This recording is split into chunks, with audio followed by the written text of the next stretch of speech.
Doha, where MEA is briefing the media. Vikas Swaroop is speaking.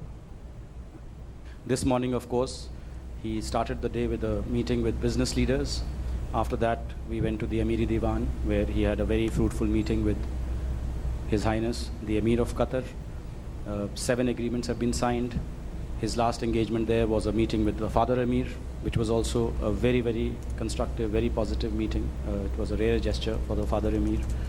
And just before we leave Qatar, Prime Minister will be having the final meeting with members of the Indian community at a reception hosted by our ambassador. So to brief you on this extremely important visit, I have with me Secretary ER, Shri Amar Sinha, our ambassador to Doha, Shri Sanjeev Arora, and our Joint Secretary Gulf, Shri Mridul Kumar. Secretary ER will give you the broad overview of the Prime Minister's visit, including details of the agreements that were signed, and after that he's available to take a few questions. Please note that we do have to leave for the next engagement of the Prime Minister, so we'll have to keep it a bit short. With that, I give the floor to Secretary ER. Thank you, Vikas. Good afternoon, everyone. You already know in terms of what his engagements were. The program actually started soon after arrival. He visited the workers where there was a medical camp organized for them, which was, I think, the 25th medical camp. This is done by volunteers of the Indian community, doctors who come and help the workers there. Then he also, of course, had a brief. He addressed a group of around 500-600 workers, and he chatted with them. He spoke to them. And the key message that Prime Minister said that, the name and fame or the appreciation of India is very largely because of them and the contribution that they make.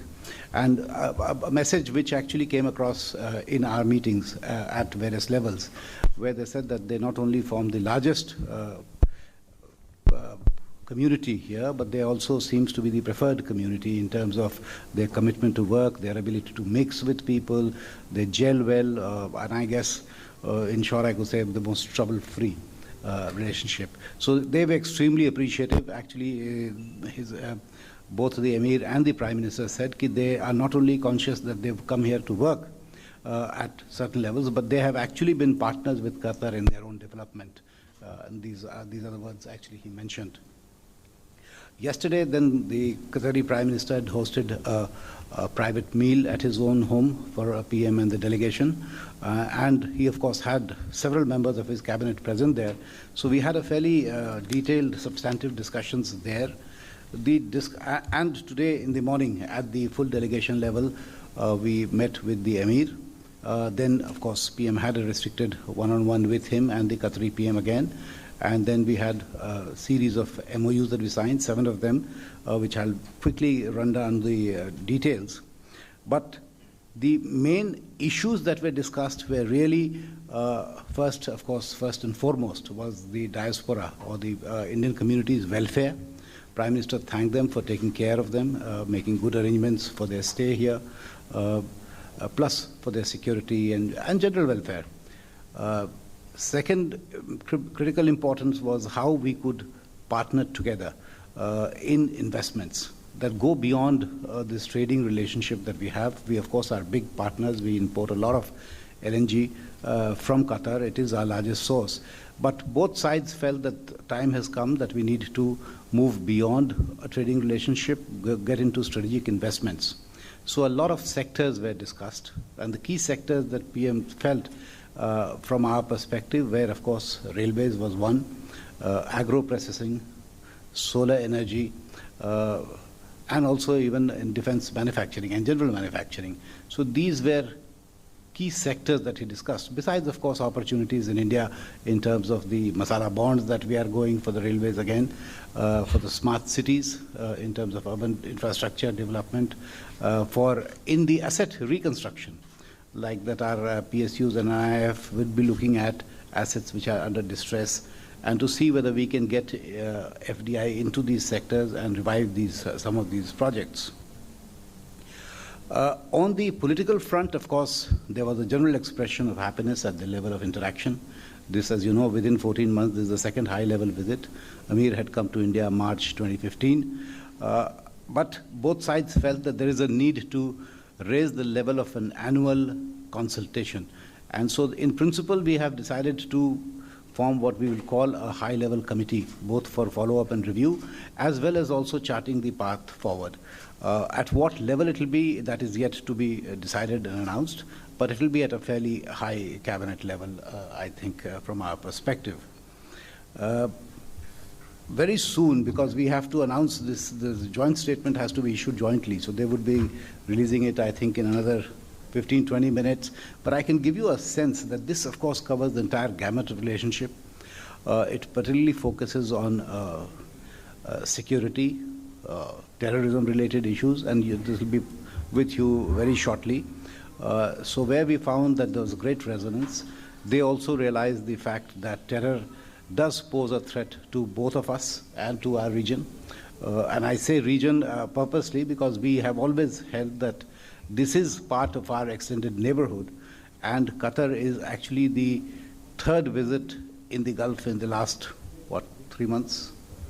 Since August last year. It was UAE, Saudi, now here. Of course, in between, PM also went to Iran and Afghanistan. So we are looking at it as a part of a series of outreach to the Gulf countries and the countries in this region. In terms of MOUs that we have signed, these of course cover a wide range. I think Vikas has already tweeted. But to give you an idea, this is first there was an MOU on investments between our National Investment Infrastructure Fund and the State of Qatar. Then there is a MOU on cooperation on skill development and recognition of qualifications. This was very key given that we have a large number of people who come here, and there was a felt need that they should not only be skilled in India before they come, but what skills they have, and now that we have a huge program under Ministry of Skill Development, those degrees are also recognized mutually. So that is the intention of this. We are also looking at, we had discussed the idea whether they would like to specify the type of skill sets that they require and whether there is an opportunity for their investment in this sector where they could actually train the people in India before they come here so that they are slightly more productive and more efficient, I guess. Then there was, of course, an agreement on cooperation, mutual assistance in customs matter. Then there's also a MOU on the field of health, MOU in the field of tourism. Talking of tourism, there's a great need, and of course there will be an announcement, but we discussed how to facilitate business and tourist visas. And we are hoping that an announcement would be made by the Qatari government. As you know, my ambassador tells me that we have a fairly liberal visa regime in terms of both the duration and the number of entries, and the Qatar government would also like to reciprocate that, and they would make some announcement shortly today. Then, of course, there was also an MOU in the field of youth and sports, which, of course, becomes critical because of the FIFA 22. And that was also an issue of discussion because that provides both opportunities for our companies in the infrastructure part, but also in the softer sector or the back-end sector of hosting an event like this. So PM was discussed at length the expertise that India has gained in organizing such mega sporting events and all the related events around it. So that was also discussed. Then, of course, there's an MOU on sharing of financial intelligence. This is basically to keep track of monies that flow, to check hawala, and any illegal transactions. So these were the 7 MOUs.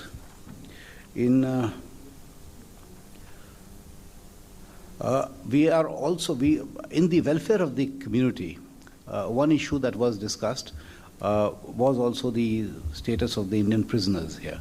And we are hoping that there would be some decision, and you should hear from Qatari government maybe next today or very shortly. So I could stop at that and would rather take questions.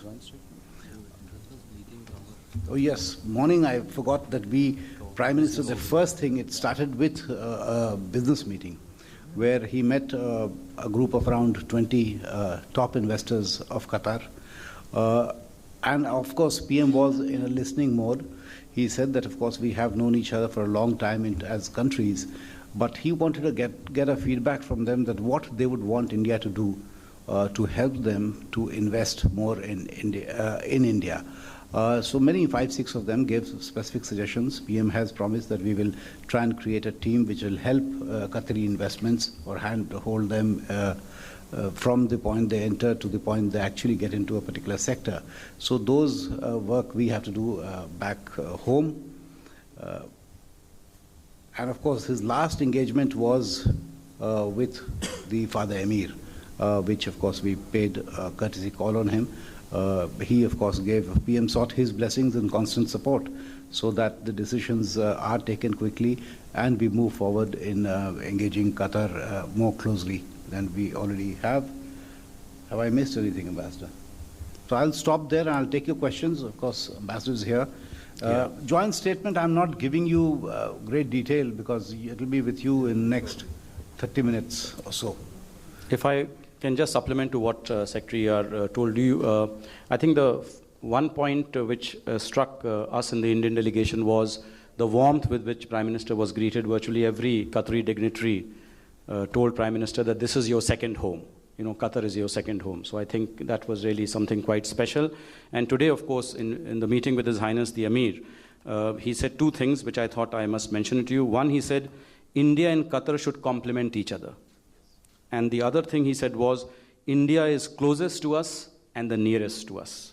You know, so obviously he was not meaning only geographically, but also emotionally. And all the Qatari leaders that Prime Minister met, whether it was the Prime Minister, whether it was the Emir, they all praised the contribution of the Indian community to Qatar's economic development. So I think Secretary ER has given you a fairly rounded picture of Prime Minister's engagement, the very far-reaching discussions that were held today, and now we are ready to take a few questions. I could just build up on this second home theme. One very interesting suggestion came from Qatari businesses that in the past, traditionally they have had homes in India. And they would want Government of India to facilitate their buying apartments or places as their own second homes. So that was something that they made a pitch for. Yeah, I think Secretary ER and my colleague have given you really a very comprehensive flavor of Honorable Prime Minister's visit. As far as this roundtable interaction with the 20 top investors is concerned, it is very heartening that we had representation from diverse sectors: construction, real estate, infrastructure, financial services, hospitality, and a number of other sectors. That was one. And as Secretary ER has said, that Honorable Prime Minister really gave the floor to them in the first instance. That and they greatly appreciated that here was the leader of the world's third largest economy on purchasing power parity terms, who was listening to them very carefully, attentively, and taking on board their perceptions and then giving them first-hand information on the far-reaching initiatives taken by Government of India in terms of Make in India initiative, another national investment and infrastructure fund, and other major initiatives at the national level. And it was I think fairly obvious that these top investors drawn from different sectors, they already had a fair amount of appreciation for the several progressive changes in terms of the policies and procedures that have taken place to make India a preferred business and touristic destination. About tourism, I think already it has been conveyed, shared with our friends here. That is, I would just supplement it slightly by saying that here at the Indian Embassy, we give utmost priority to rendering consular services most efficiently and helpfully. And when it comes to visas, it is again heartening that we have seen the number of visas issued to Qataris grow steadily and during certain periods rapidly, particularly when it is closer to Eid vacations and so on.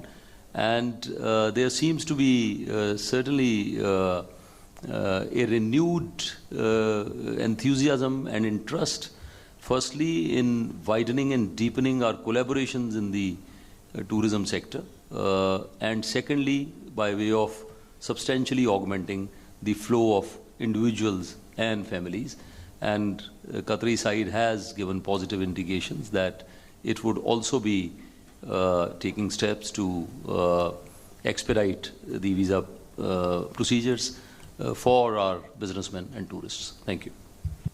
Okay, the floor is now open to questions. Please introduce yourself and ask short questions. So Arun from Doordarshan News. Yesterday, Prime Minister said to the workers that he's aware of the problems which they are facing right now. So were these problems were discussed at any level by Prime Minister or with the Amir?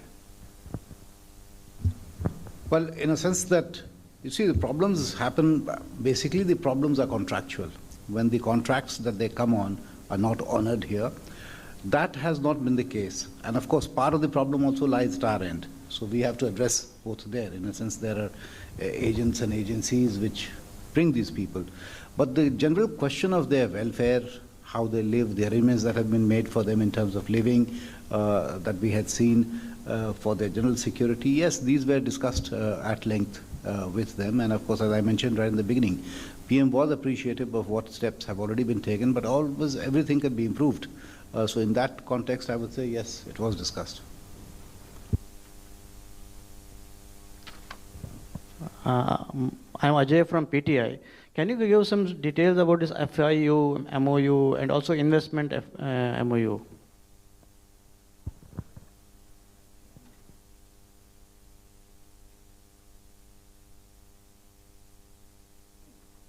The first MOU on investment, National Investment Infrastructure Fund, and the Qatar Investment Authority, basically talks about, it establishes a framework for facilitating participation of Qatari institutional investors in infrastructure projects in India under NIIF. So that was that. We have not put a number on purpose because it was felt that they would come, they will send a team, they will look at various opportunities and then perhaps invest through this into India.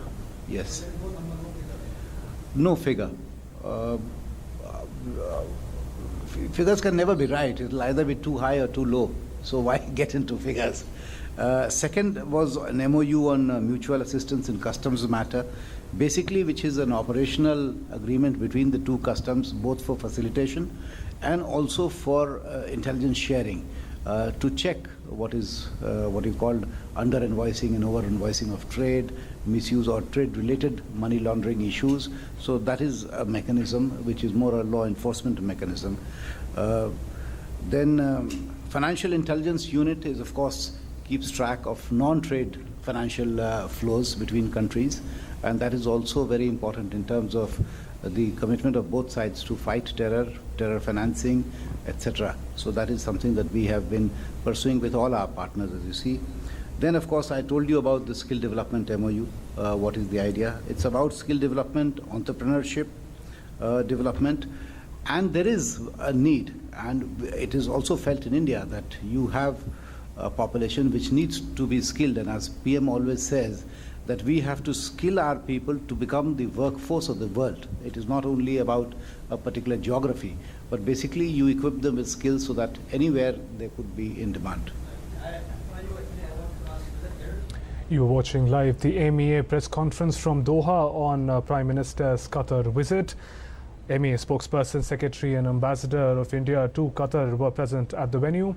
Now, they mentioned that the welfare of Indian diaspora was the focus of the visit. Along with it, how India and Qatar could become partners in development and move beyond being simply trading partners. Also, they spoke about the warmth of Qatari hospitality in particular.